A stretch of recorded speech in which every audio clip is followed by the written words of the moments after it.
Hello and welcome to my channel Rapid Vectors. If you would like to know how to create a player state machine with multiple states such as running and shooting, crouch and shooting, looking up and shooting, and then running and clinging to the wall and also shooting, jumping and clinging to other walls, and shooting again, then this tutorial will really help you. I'll also show you how to create the player complete with the full state machine and the script, and all the different states and how to transition between each of the states in the state machine. I will also explain in depth on how to create each of the steps and each of the scripts. If you really like what you see in this tutorial, please remember to hit like and subscribe and you will receive notifications of my other tutorials. I also have a playlist on how to create a 2D platformer game. I will also leave links in the description.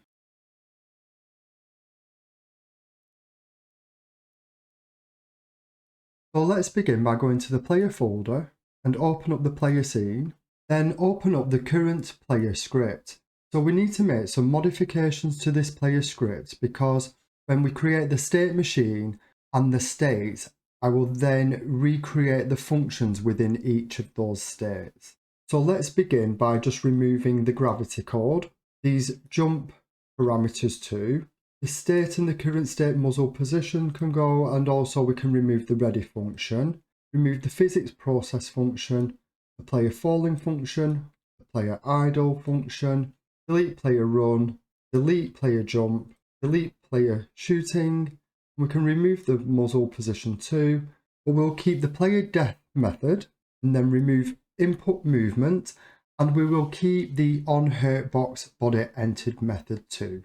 Another improvement I'd like to make is to the hit animation player. So we just click on this node and then just look at the hit animation. You can see that we are modifying the material property. We are enabling this at time 0 and then we disable this at time 0.2. The material is currently on the animated sprite 2D, and if we just check the shader here, we can see that we are modifying this particular parameter.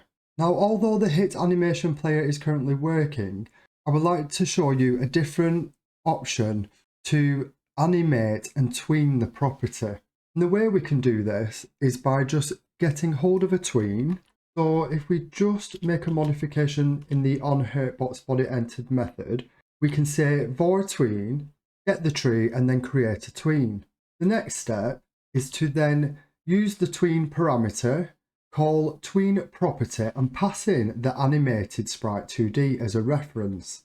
Then we say we would like to modify material, the shader parameter, and specifically the enabled property of the animated sprite 2D, which will correspond to this property here.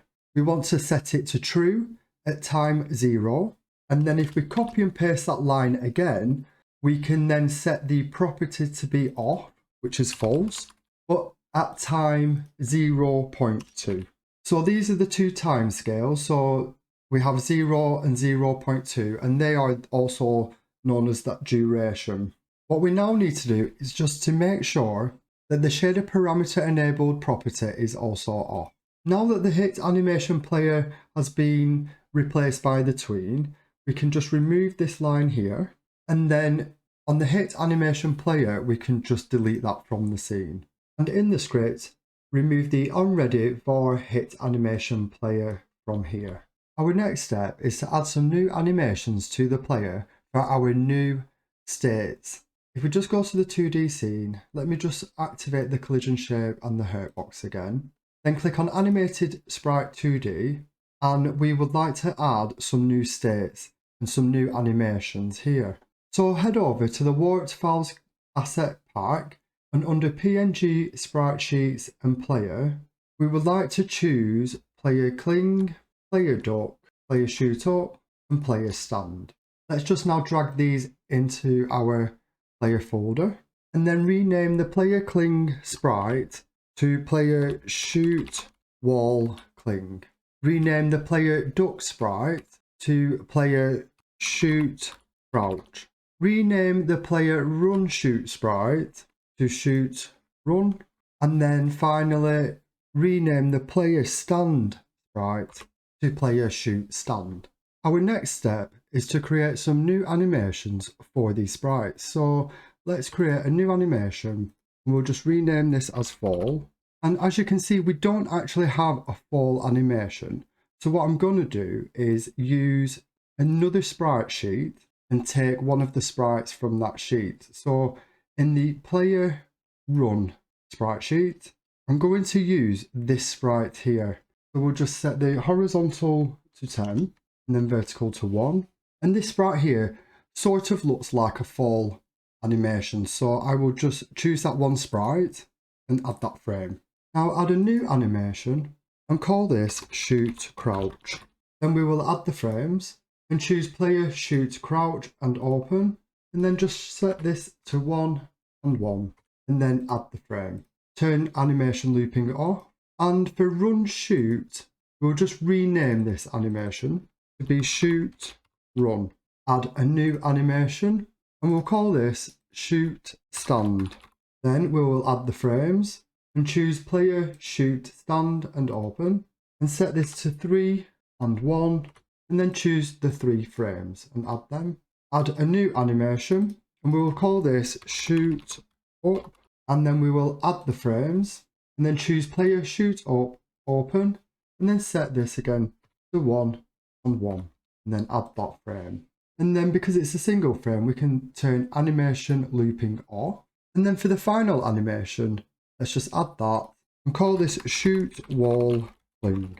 Then add the frames and choose player shoot wall cling, click open and then choose 1 and 1 again. Add the frame, and again we can turn animation looping off as it's just a single frame. So we'll save that. Now that we've completed the animations, we will now need to add some new inputs. So go to project settings, and on the input map, let's add some new keyboard inputs to our input map. So we've currently got move left, move right, jump and shoot. So the new actions will be crouch, add that, and we will use the keyboard letter C for that. Add a new action and we'll say look up, add the key and use key input W, and then add another action, force fall, and then add the key and we'll use S. And for the final action, we'll call this wall cling and then add. And for wall cling, we'll use the key F. Okay, so that is now our new inputs.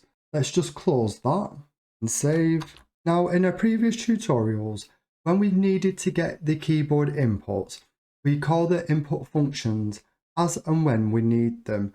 However, I would like to make another improvement here and use a game input class, which we will create, and it will help make the code a little cleaner when we wish to call a set of actions ready for the transition. So in the player folder, let's create a new script and call this GameInputEvents and just create that. When you open the script, just remove this code here, and above extends type class name GameInputEvents. So we are going to create our own class which derives from Node, and we'll be able to then call the methods directly from this class. So the first input method which we will create is static function movement input, and that will return a float here. Then say for direction, which is a type of float, equals, and then use input get axis and move left, move right. Now because we need to return a float, we use return direction. And the reason why we've created a static function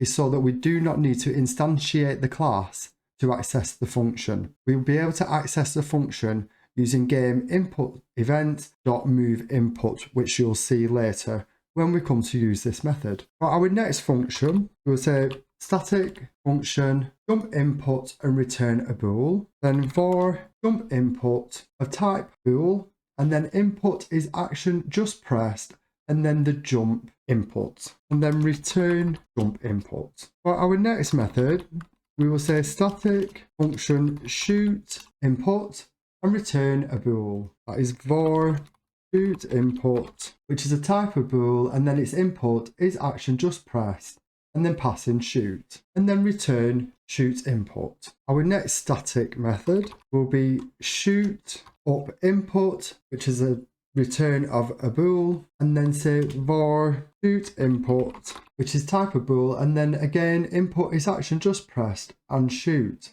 However, we want a second condition in here, and this will test for our looking up. So we'll say var up input, which is a type of bool, and then input is action pressed, and then path lookup, and then return those two values. So if those two values are true, the condition is then true, and we've compounded both of those inputs together and checking them at the same time. So our next function is static function crouch input, which again is a return of bool, and then say var crouch input type of bool, input is action just pressed, and then passing crouch, and then we will return crouch input. So our next method is static function full input and return bool. We'll say variable full input, which is a type of bool, and again is action just pressed and force full, and then return all input.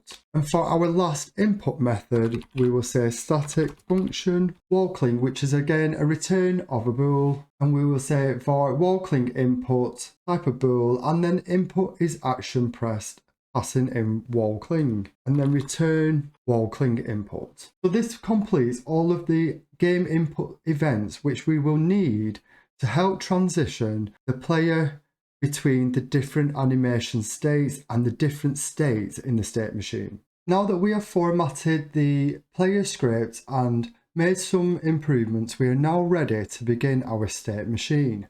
So we just pop over to the scripts folder, and in the state machine folder we have two scripts, which is node finite state machine and node state. So I have covered this part of the tutorial in a previous one, which is for the enemy dino, and I'm going to make a slight modification to this. And the first change is open up the node state script, and above the onProcess method we will add signal and then transition, and then open up the node finite state machine, and in the ready method under the node states statement here we will say child dot transition, which is the signal, and then call connect, and then we want to pass in the transition to method. Now the reason why we've added a signal to the node states is when we first create the state machine and all the states are registered, we will then connect the transition to method so that the state is then in charge of performing a transition between the states. And we will see this in action as we start to build up our states for the state machine. So back on the player scene, we will add a child node and select node, and then create that, and then rename this to be state machine. Then in the scripts folder, we will just click the node finite state machine and drag that over and drop that on top of the state machine node to attach the script. Then on the state machine node, let's add a child to that, and choose node again, and then call this idle, and we will start to create our idle state. So let's add a script, and we will call this idle state.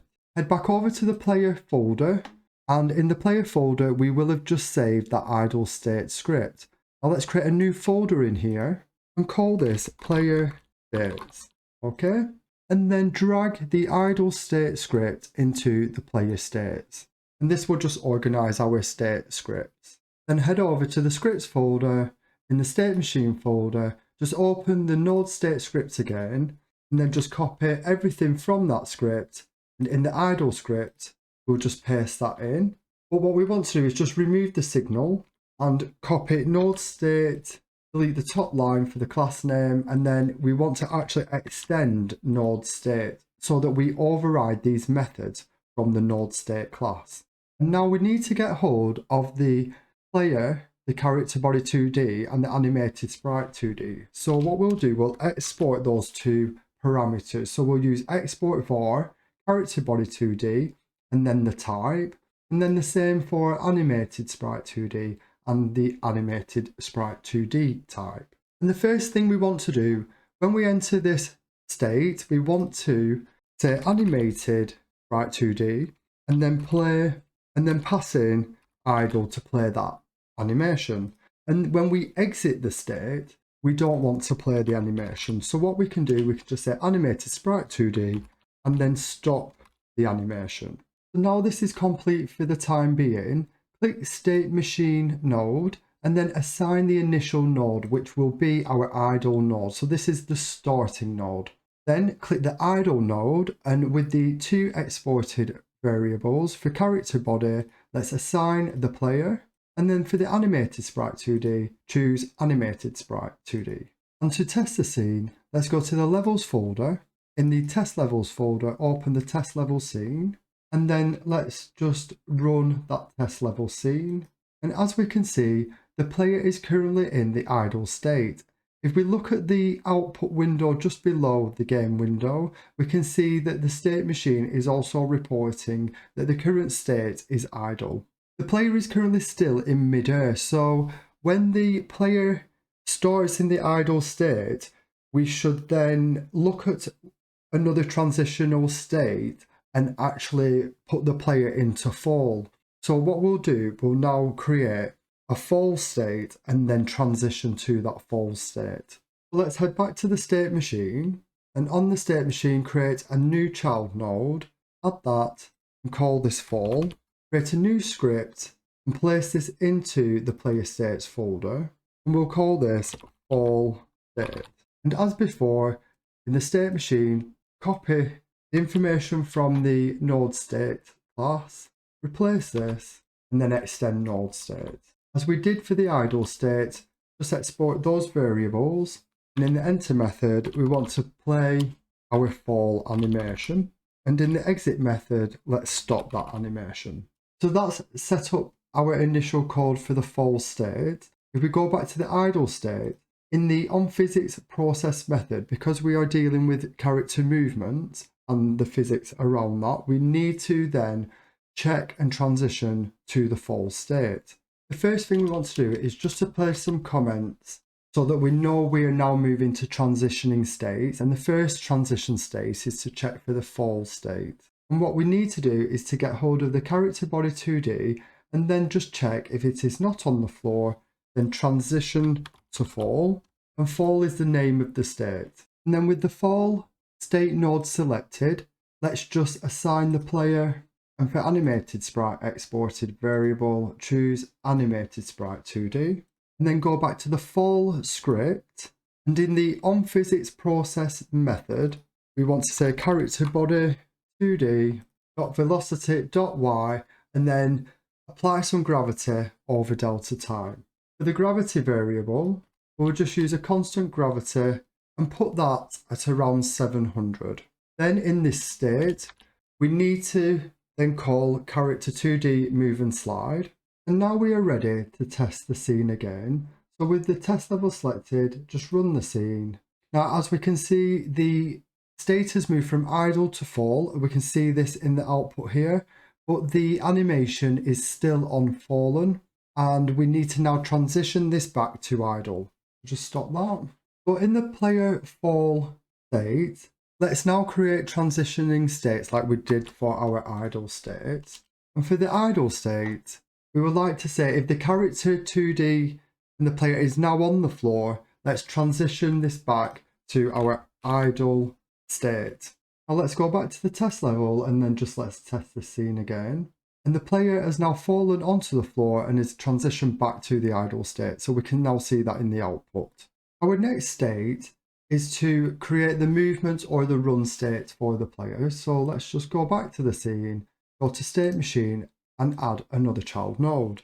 We will call this run, and then let's add a script to that. And in the player states folder, we will then call this run state. And as with the previous state, idle and fall, I have then created this node state class with the for methods and then included the two export variables for character body 2D and the animated sprite 2D. So this sets up the script for the run state. Now to set up the run state, we'll create a new export category and we will add some parameters to this. So we'll export first the speed variable, and then we'll export a maximum horizontal speed. So this will help with our velocity. And in the onPhysicsProcess method, we'll create a direction variable of type float, and this is where we are using the GameInputEvents class. And then you just need to say .movementInput, and we can say .movementInput because we declared that as a static variable when we created the GameInputs class. Then what we need to say is if direction, then on the character body 2D, velocity.x, then use plus equals the direction that we're moving in, and then multiply that by the speed for our velocity. And then on the next line, we want to say character body 2D dot velocity dot x equals, and then we are clamping the velocity as it's increasing so that it doesn't go past a maximum horizontal speed, because as the frames are going round, the acceleration and velocity is increasing, and then we cap it. And then we need to flip the sprite based on the direction. So we say if the direction is not equal to 0, so we're moving left or right, then get hold of the animated sprite 2D, and we want to say if the direction is greater than 0, then it's false, else we want to then make that true, and that will help flip the sprite. And because we will be in this state, we then need to say character body 2D move and slide. And then on the run state, go to character body, and then on that export variable choose player, and the same for the animated sprite. Then in the enter method, we want to do what we've done before, and when we enter the run state, say animated sprite 2D, play, and then the run animation. And in the exit method, we just stop the animation. Now on the test level, let's just test our game. And we're currently in the idle state. So if we use the movement left and right, so I'm pressing the A key and D key, but we're currently not moving out of the idle state. And the reason for this is if we go back to the idle state, as the physics process method is cycling around, we don't have a transition to actually get us to the run state. So what we need to do is add another transitional state to that. So under the fall state, I'll make a new comment for run state, and we get the direction and use the GameInputEvents movement input. So this is why I've now created the GameInputEvents class, because we can easily call and get the input action without writing extra code. It just makes it a little bit more simpler and a little bit more cleaner, because these will start to build up. Then we can say if direction and the character body 2D is on the floor, so we've got the left and right key, then what we need to do is transition to our run state. So now that we've added this transition, let's just run the test level one more time. And in the test game, I'm going to press the D key and just check this current state output here. I'll press the D key once, and I can see that the current state is in run, but I've also released the D key, so the player should have just moved a little bit and then stopped. So if I just stop the game and then head over to the run state again, once we are in the run state, we don't have any transition back. So when the direction of the player is not moving left or right, really we should be transitioning again back to idle. So what we'll do, let's add a transition state in the run state class. So I'll create an idle states comment, and what I'm checking for is if the direction is now equal to 0, then we want to move back to the idle state. So let's test the scene, and then let's just use the left and right key. So this is now working correctly, and you can see this in the output. So we are transitioning from run to idle to run and then back to idle. However, when the player stops, it stops instantly. So what we want to do is to apply a little bit of slow down friction so that the player can slowly move down as it stops, and then we can tweak those parameters if you need to. So now let's head back to the idle state, and in the idle state script, we want to add the slow down feature here. So underneath the export animated sprite 2D, create an export category, we'll just call it physics friction, and then just add a slow down speed parameter, which is an integer, and then set this to 1700. And then in the onPhysics process, we want to say character body 2D, and then we are affecting the left and right movement, so that's velocity.x. And then we want to say move toward the character's position, and then with the slow down speed, so that as the frames for the physics process are moving, we can then slow the character down. And then call character body 2D move and slide. Now let's test the scene. So because my slow down speed is quite high, the player will actually stop quite quickly or instantly.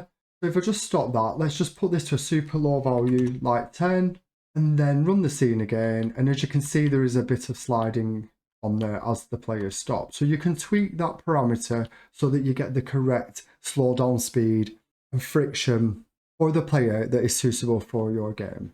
So I'll just stop that. I'm just going to increase that to 1700 for now. And our next player state will be the jump state. So on the state machine, let's add a new child node, and we'll call this jump. And then let's add our script. And in the player state, let's just call this jump state.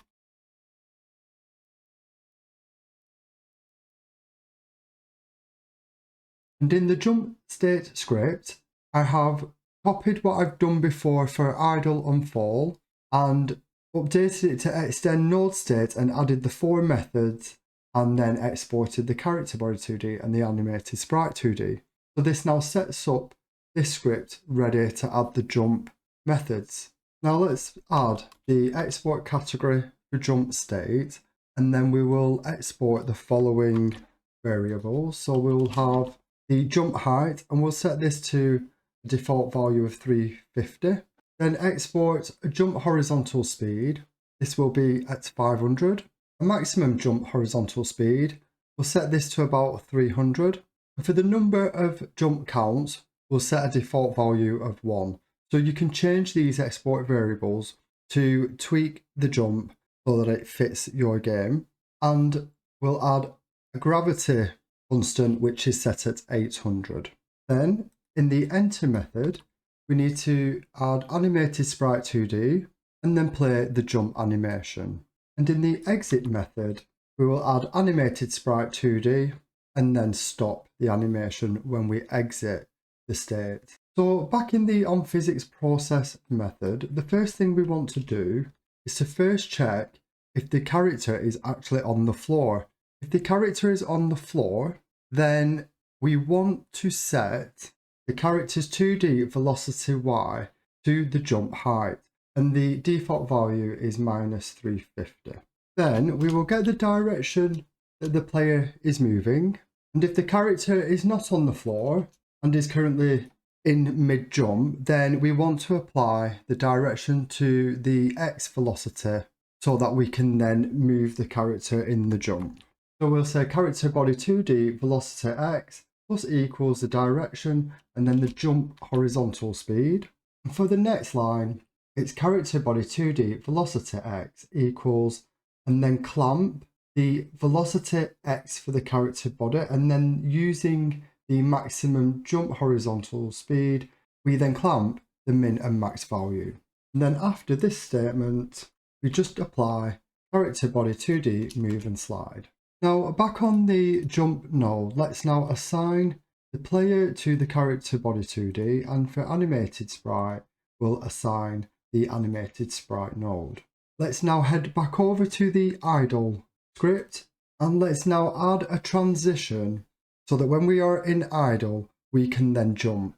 And to do this, we can just make a comment that says jump state and then use the GameInputEvents dot and the jump input function, and then we want to transition to the jump state. So let's now test this level.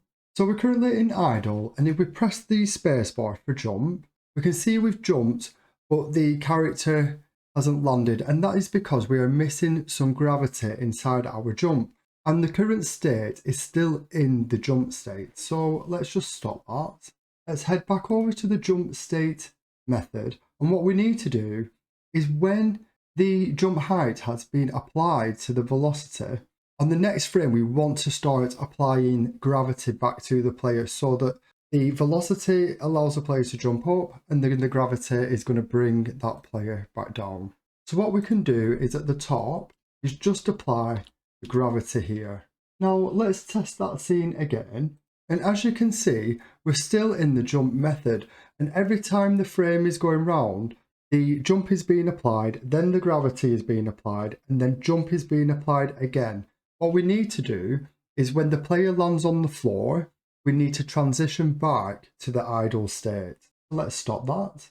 So as we've done in our previous states, such as idle and fall, we just need to transition back based on whether the player has hit the floor. So after move and slide, we'll use the comment transitioning states again so we can separate the logic for player movement and then the transition into the other states. And we can say idle state is character body 2D. If the character is now on the floor, let's go back to the idle state. Now let's test this again.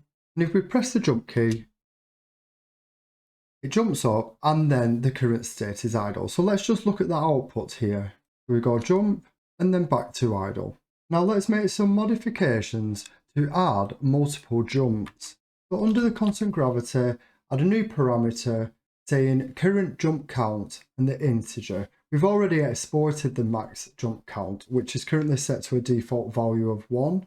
And what we need to do is we need to say if the character is on the floor, then reset the current jump count back to 0. And when a jump has been applied, increment that current jump count by 1.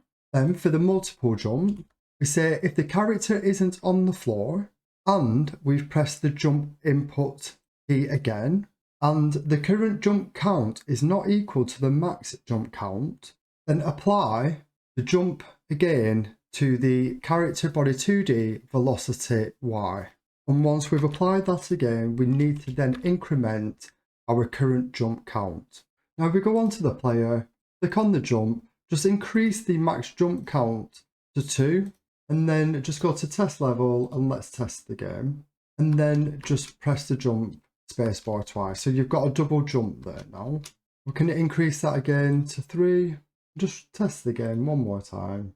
We've got 1 jump, 2 jump, 3 jumps. Back on the jump state script, let's just export the gravity variable so that you can then modify this for your game. So we'll call this jump gravity.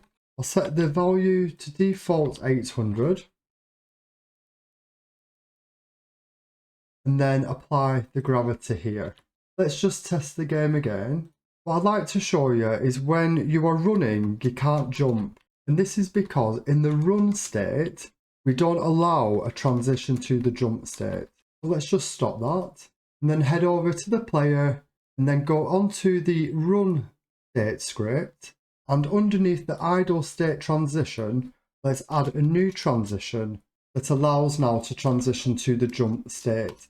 So I'll put a comment for jump state, then GameInputEvents.jumpInput, and then let's transition to the jump state. So I've just made another minor change. I've put the default value for jump height at -250 and the jump gravity at 1000. And this is more suitable for the jump I feel I would like. Like I said, you can change these parameters and tweak this for your game.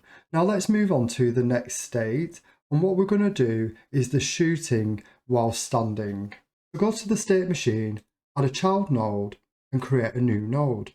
Let's call this shoot stand and then add a script. In the player states folder, let's open that and then we'll call the script shoot stand state.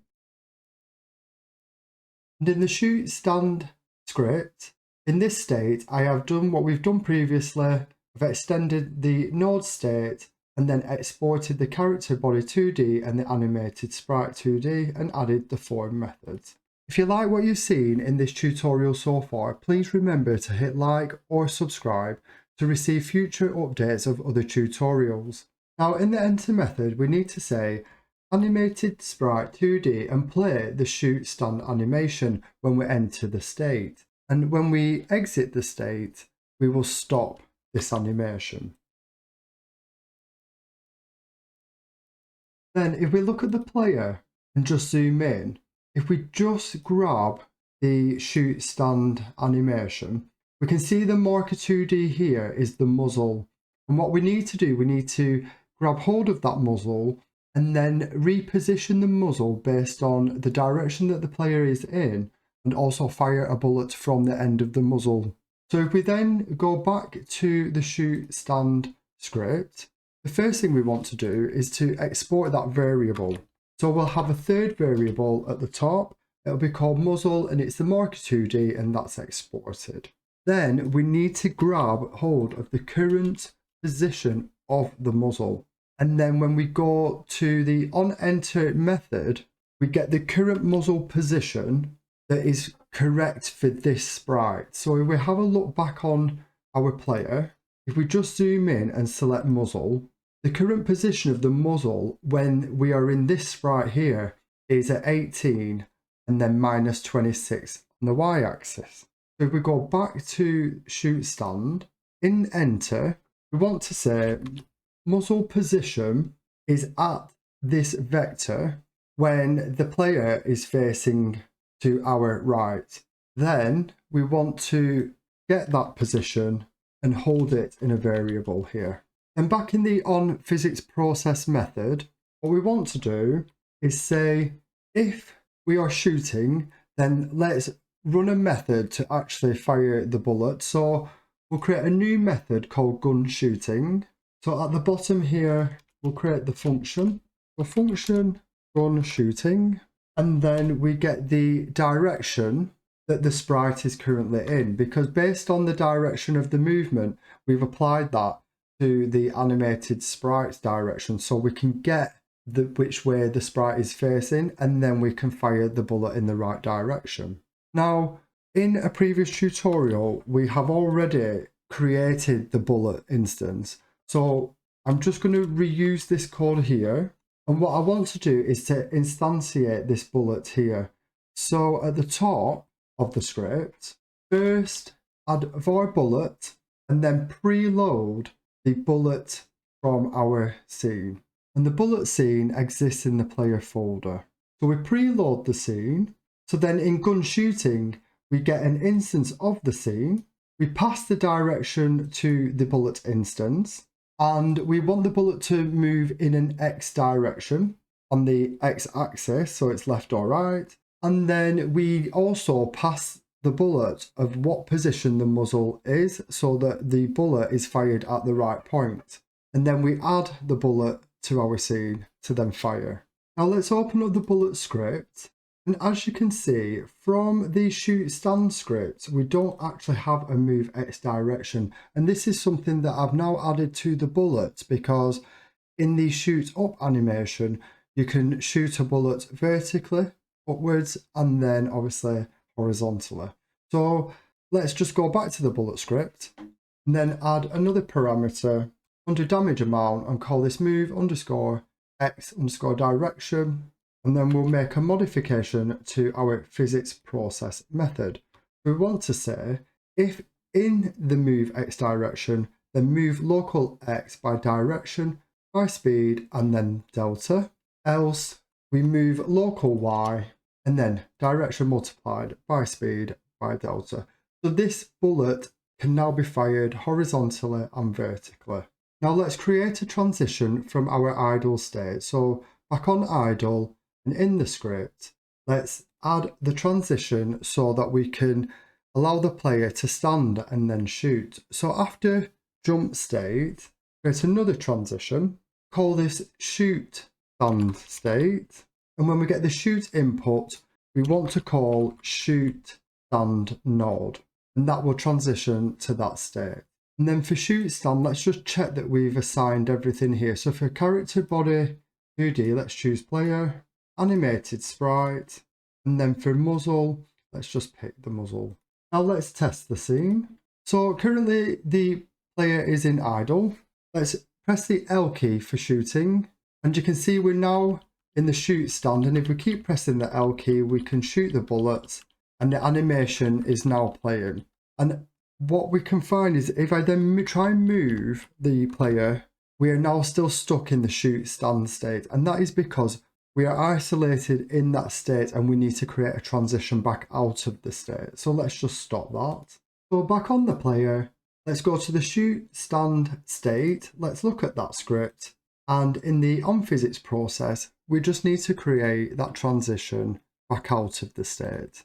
So the first thing we need to do is, if we try and move the player, then let's transition to the run state. So we can just return here and we can just use the comment for transitioning state and use direction and then GameInputEvents and the move input. Once we've got the direction, we also just check if the character is on the floor, and then we just want to transition to the run state.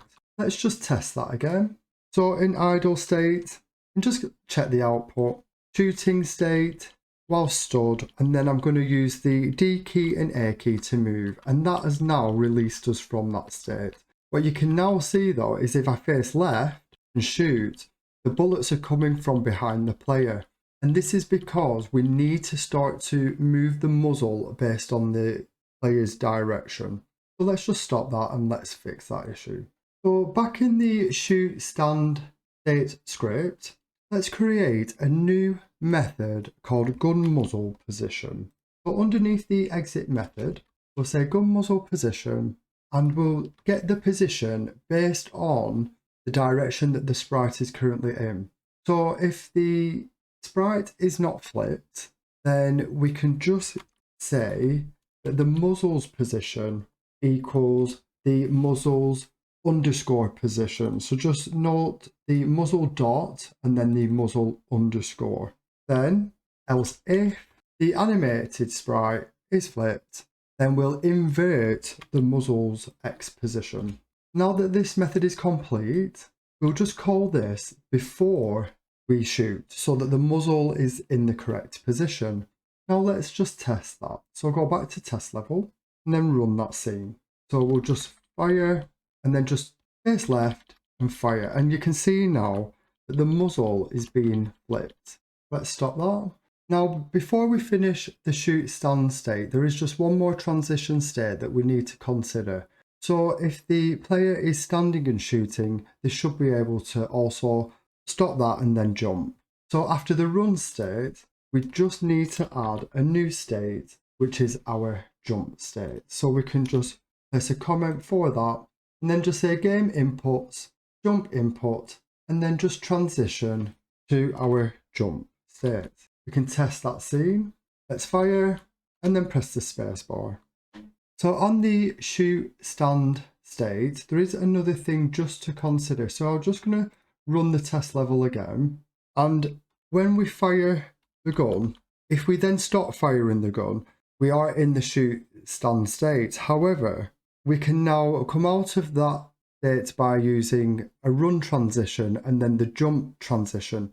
But what we would like to do is for the stand state to automatically come out of the gun transition, and we can do this by using a timer. So we'll put a timer for the player holding the gun, but then after so many seconds, they will put the gun down and then we'll just go back to the idle state. So I'm just going to stop that and show you how we can use a timer to then transition out, and it'll give a little bit more of a natural feel for the shoot stand state and that animation. So what we'll do is if we then go to the enter method, and in the enter method, just before we play the animation, we say get tree, create the timer, and then we need a parameter for holding the gun time. So we'll just export that parameter, and at the top, I'll just add that in here, and I'm just going to put a default value of 1, go back to the timer, and then I need to use timeout, then connect, and then add an on-hold gun timeout function. So then under the exit method, I will say function on-hold gun timeout. And when this method is called, because of the timer timing out, we will then just call transition and then emit and go back to idle. So now we can test this, and I'll just run the scene again. So if I press the L key to fire and then let go, after that 1 second, it's automatically coming out of idle.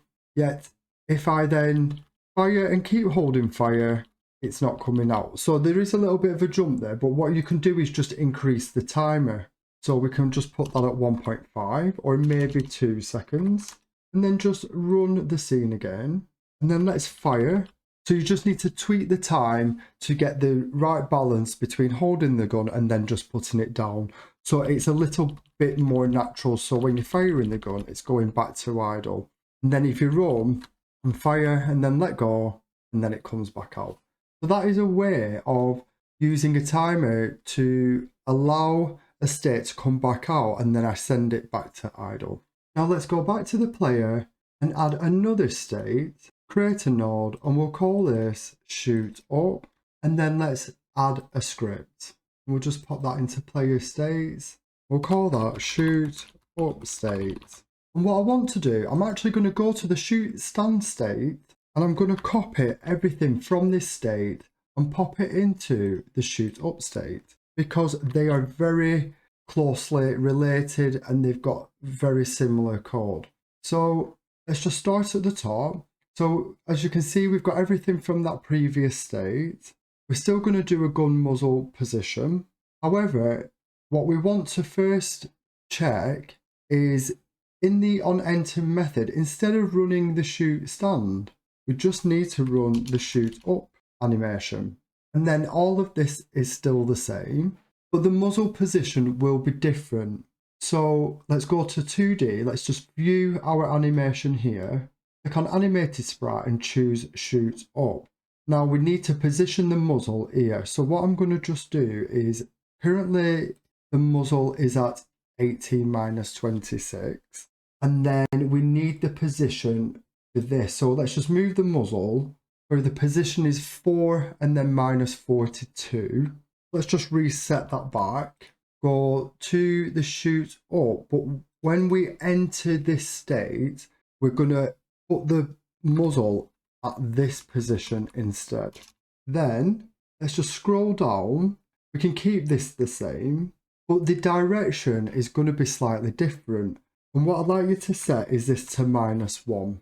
And then the move X direction is false.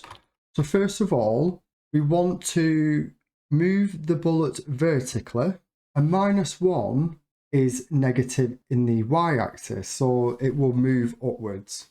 Let's just go back to the shoot up script. Now let's go back to the idle script, and underneath the shoot stand state and the transition for this, let's add a new transition, and we'll call it the shoot up state. And what we're going to do is use the GameInputEvents and the shoot up input, and then we'll transition and emit to that particular state. Then click the shoot up state, and let's just make sure we've assigned everything that we need. So for character body, we want the player, animated sprite 2D, assign that, and then let's assign the muzzle. And let's test the game. So we'll just move. Now we're in the idle state. Let's just hold the W key down and then just tap the L key. And as you can see, we've now moved to the shoot up state. Let's just turn to the left and just check that the muzzle has also changed position. Let's just press the W key and hold it, and then just tap the L key. And as you can see, we're now shooting up. And if we let go, the timer stops, kicks in, and then sends us back to our idle state. So we're doing the exact same steps as we've done for the shoot stand state, except we've just got a slight modification for sending the bullet vertically and changing that on the direction. So let's just stop that. Now that we've created the shoot up state, let's create another state, and we'll call this shoot crouch, and then create a script, put that into player state, and we'll call it shoot crouch state.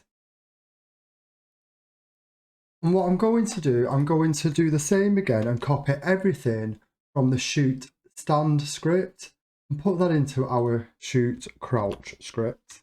And starting at the top, everything is the same, but in the enter method, we need to change the animation to be shoot crouch.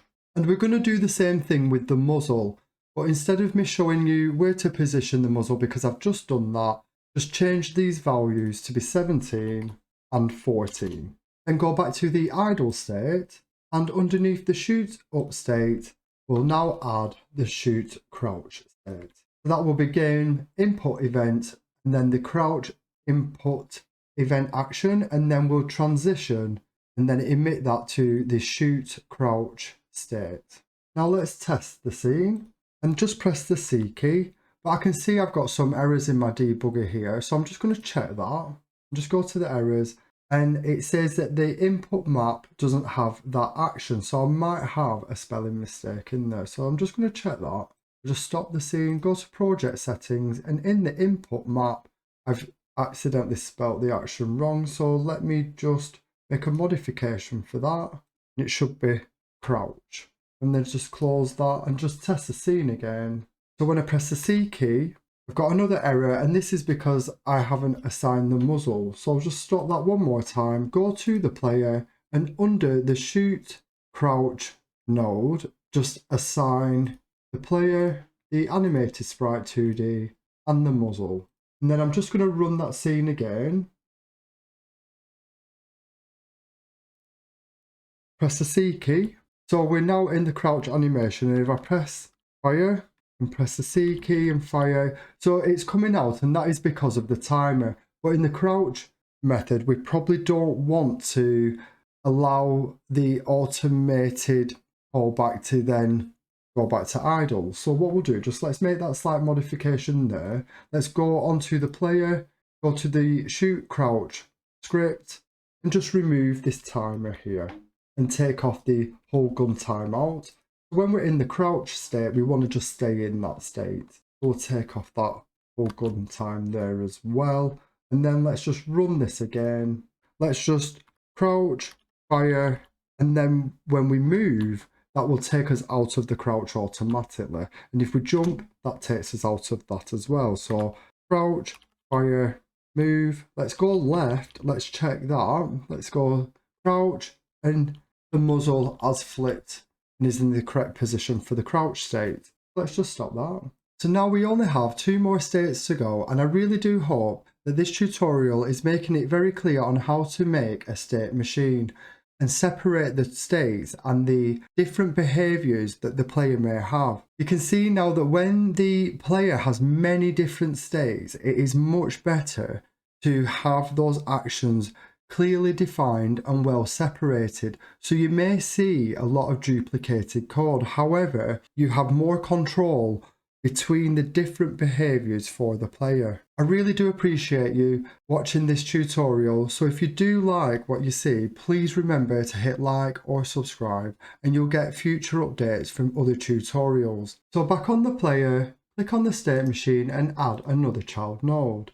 Let's create that, and we'll call this shoot run. Let's add a script, and we'll pop that into player states folder and call that shoot run state. Just create that, and we'll do the same again. So click on shoot stand, copy that script, and in shoot run, let's just paste that. So we'll just start again at the top, except there won't be a hold gun time for the shoot running state. So let's just remove that. We're going to export some extra variables though. So what we'll do, we'll export the run state, and then we'll export a speed and a max horizontal speed. So we're going to perform the same running action but within the run and shooting state. Then let's scroll to the enter method. Let's just remove the timer. For the animation, let's change this to be shoot and run, and then we can just remove that on hold gun timeout function. We'll also leave the muzzle at this position because it's at the same location as shoot stand. However, we'll have different transition states, so let's just remove those transition states for now. And in the on physics process method, let's first get the direction, and we're going to make a slight modification to the gun muzzle position. So we're going to actually pass the direction in here, and then just scroll to the gun muzzle function and just pass that direction in, which is a float. And for the if statement, we just want to say if direction is greater than 0, then we'll just keep this line the same, else if the direction is less than 0. Then in gun shooting, we just need to pass the direction in again, and we can just remove this first line. Then let's go back to the onPhysics process, and then we just need to pass in the direction to the gun shooting method here. And then after the gun muzzle function, we just want to say if the direction, then the character body 2D velocity x is direction multiplied by speed. And then after that line, we want to say character body 2D velocity x, and then just clamp this with the max horizontal speed with the min and then the max value as well. Then after that line, we just want to say if the direction is not equal to 0, then we need to flip the sprite. And then at the end, we need to call move and slide. So this code here is actually the same as the run code. So when we're actually in the shoot and run state, we are running, but we're shooting at the same time. So this is where we are controlling a very specific behavior for the player. So many of our transitions are coming from the idle state, but in the case of the shoot run state, the player is already running, and when we fire the gun to shoot the bullet, we need to be in the run state. So let's go to the run state script, and then in that script, after jump state, we just need to say, get the direction. If we are in movement, then GameInputEvents, are we shooting, and then we need to then transition to the shoot run state. Then click the shoot run state node again, and let's just assign the player, the animated sprite 2D, and the muzzle. So we've got the run state values here, and again you can tweak these so that it's suitable for your game. And now let's test the shoot run state. Let's just run that. So as we're running, we can then tap the L key for fire, and you can now see that we're able to fire the gun. But as you can see, the player will continue to move, and I also can't jump, and we're still stuck in the shoot run state. So we need to then put those transitions in. I'll just close that. So back on the player and on the shoot run state, let's now add the new transitioning states. And the states that we require is the fall state. So if we run off the edge of the cliff or edge off the side, then we will call the fall state, and that is if the character is not on the floor. Then if we aren't moving at all, then let's go to the idle state. And then if we press the jump input, let's go to the jump state. So now let's test the game. And as we're running, we can shoot and jump back into run and stop. And that's looking good. Let's stop that. So head back over to the player, and on the state machine, let's add our last state. So add child node, create the node, and then rename this to shoot wall cling. Then add the script, go to player states, open that, and then just save this as shoot wall cling state and create that. Then go to the shoot stand script, and let's just copy everything from the shoot stand script, go to shoot wall cling, and then let's paste that in. So if we just start at the top again, we don't need a hold gun method, so let's just clean that out. So we'll just remove that property, we'll just remove the timer, and then we'll remove the on hold gun timeout function. What we do need to do is hold a wall cling direction vector 2. So when the player hits the wall, we'll first find out what direction they hit the wall in so that they are facing the correct way. If we just hop over to the player and then just go to the animated sprite 2D, if you just look at the shoot wall cling, we need to detect the correct edge so that the player will then sit on the wall facing the right direction. So head back to the script. What we want to do now is just go to the onPhysics process. And the first thing we want to say is when we get into this state, the player must have clinged onto the wall. So we want to stop the velocity on the y-axis. Then, now let's just clean out the transitioning states. And then after this velocity y statement, we will just add direction and then get the game input event and then the movement input. Then we say if the direction is greater than 0 and if the wall cling direction has not been defined yet, then we need to flip the animated sprite at this moment to true. But then what we'll do is we set the wall cling direction, and this will prevent the sprite from being able to be flipped while it's on the wall. Then the next step is if the direction is less than 0 and wall cling direction equals vector2 0, then the animated sprite, the flip is false and the wall cling direction is set to face left. Then we can keep the gun muzzle position function as it is, and we'll also detect if we have a shoot input so that we can shoot while the player is on the wall. And then finally, we will call move and slide. Then in the onEnter method, if we just look again at the player, we need to make sure the muzzle's in the correct position. So as I've mentioned before, if we just go to the shoot wall cling, I've already got the values for this, so I'll just choose 21, then 26. And then for the animation, we want to play the shoot wall cling. But when we exit the animation, what we also want to do is reset the cling direction back to 0. Then for the gun muzzle position, this can stay the same. And for the gun shooting method, this can also stay the same. Now we need to allow the player to transition to the shoot wall cling state. Now it should only be possible to cling onto the wall when the player is currently jumping. So we'll go to the jump state, and in the transitioning state, what we want to do is to check the game input event for the wall cling input and also check if the player is now on the wall. If these conditions are true, we'll transition then to shoot wall cling. So let's just go to the test level, and then in the 2D view, we need to make a modification to the test level which has some walls on there so that we can get the player to cling onto them. What I'll do first, I'm just going to remove the door, because I don't need this in the test level anymore. I'll remove the collectibles as well and the pickup. I'll leave the crab enemy on there because we can use that to still test our shooting. And then let's just click the tile map, and inside the tile map I'll just choose this square here because it's got a collision layer on it, and we've covered this in a previous tutorial. And what I'm going to do, I'm just going to draw a wall here, then leave about 4 spaces, draw another wall here, and then another wall here.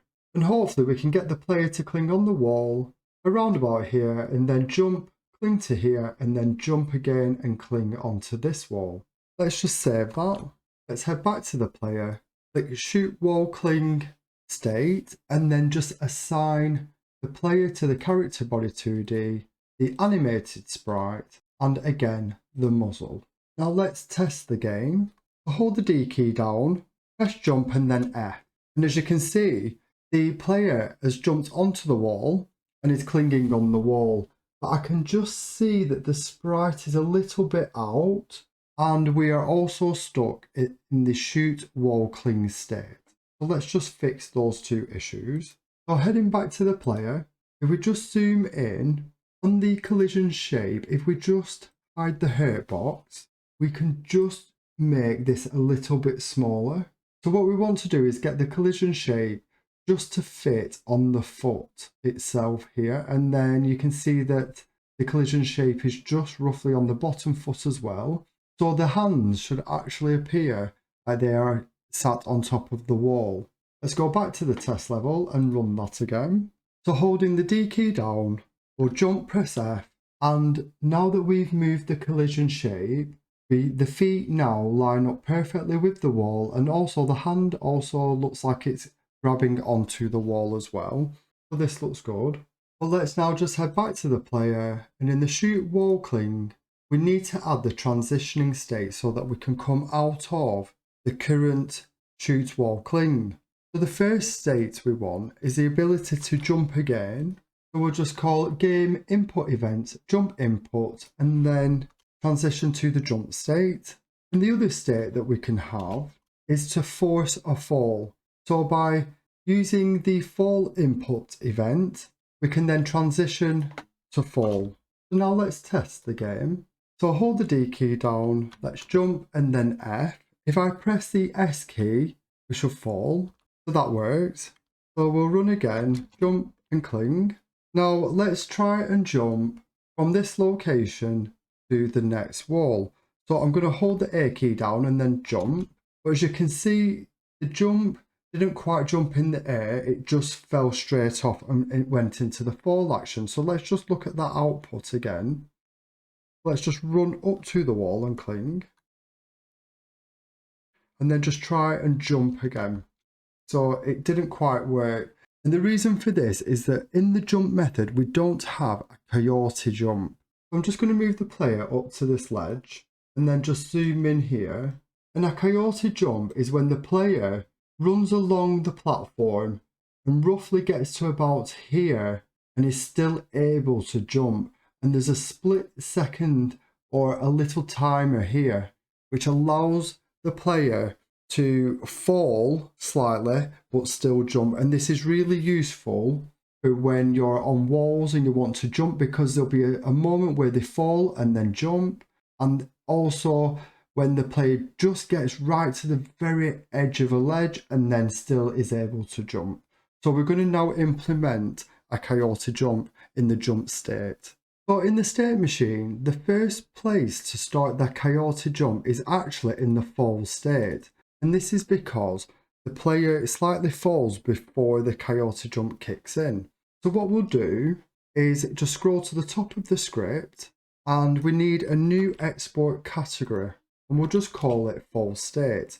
And we want a coyote time, and I've done a default time of 0.1 second. Then in the onPhysicsProcess method, what we want to do is say if the character and player is not on the floor, then we will set the gravity, and we'll create a new method called getCoyoteTime. So scroll to the bottom of the script, and I'll create a new function called getCoyoteTime, and I'll use an await, and I'll get the tree and create a timer using the coyote time with a timeout. And what I want to do is then set the coyote time to false. And then I want to use a new variable called coyote jump, which is a bool. And then I need to set the coyote jump here to false. And then in the enter method, make sure the coyote jump is set to true. Now we need to use that coyote jump. And what we want to say is that if you're in the falling state and we still manage to get a jump input within the coyote timeout, then allow the player to jump. So under transitioning states, we want to do a new transition, and we'll do a jump state transition, and we're going to use GameInputEvents, use the jump input, but we want to check if the coyote jump is also valid. If it is, then let's allow the state to jump. Under the jump state script, we also need to modify and add the coyote jump to the jump state. So under current jump count, add a new variable called coyote jump, and in the enter function, we want to say coyote jump is true, and in the exit function, we'll set coyote jump to false. So what we now need to do is then use the coyote jump. So in the first if check, if the character body is on the floor, then this is just a jump directly from the floor. So we can just set coyote jump to false here. But what we want to do is we want to make sure that if we do have a coyote jump, that we are allowing that jump to happen. So we just say if coyote jump, then the character body and the velocity, y equals the jump height, then reset the coyote jump to false because we don't want multiple ones. And then we need to increase the current jump count to +1 so that we are allowing that multiple jump as well. So now that the coyote jump is complete, let's test the scene. So holding down the D key, I'm going to jump, cling to the wall, hold down the A key, and then jump and cling again to the wall. So holding down the A key, I can jump again, and then I'm going to hold the D key down, jump, and then F, and I can cling onto the next wall. So as you can see, the player now has a Coyote Jump, which still allows us to jump off the wall or just off the edge of the ledge, and that allows us to cling between those walls. So let's just stop that. And there's another thing that I forgot to test, and that is shooting while wall clinging. So I'm just going to run the scene. Let's run towards the wall, cling, and then press the L key while clinging, and you can see now you can fire. Hold the A key down, jump, cling again to the opposite wall, and press the L key, and the muzzle is also changing, and you can fire in the opposite direction.